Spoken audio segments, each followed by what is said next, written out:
765 hadis عن زيد بن خالد الجهني مرفوعا زيد بن خالد الجهني Peygamberimizden sallallahu aleyhi ve sellem haberite La tettehizu buyutakum kuburan sallu fihim.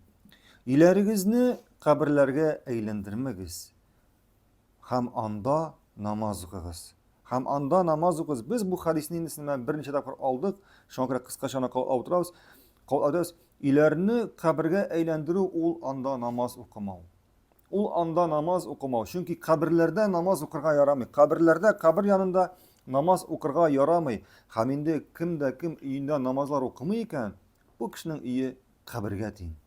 Kabirge deyin. Haminde iyide namaz oku turunda oku degende biz neyin namaz turnası var amda?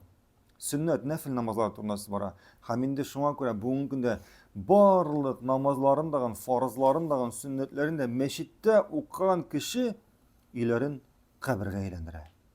İlerin kabirge eylendire. Biz sizinle bilen aldağı var tigel bir 5-6 ders aldık. Nindi sünnet namazlarının ida okunun fazileti turunda. Kim iska düşürer bu faziletten? Nindi faydalar aldık biz? Birinci şeyi. Ha? İyi, barakallahu fik. İda nefil namazlarını ida okuyan kişi riyadan en cirak kişi bular. İkincisi. Ha? Bu yurtqa bereket düşe.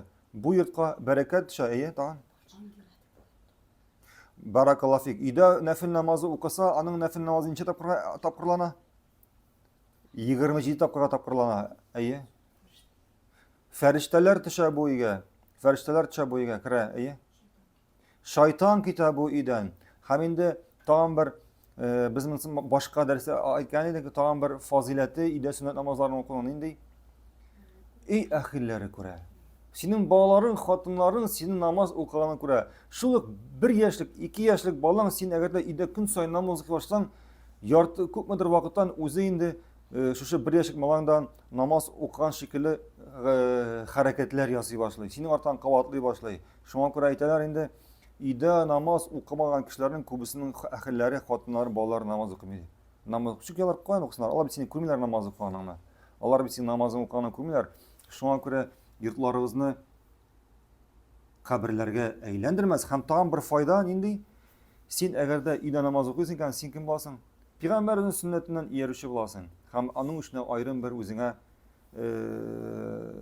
fazilet, ecir sevap alacaksın. Allahu alem.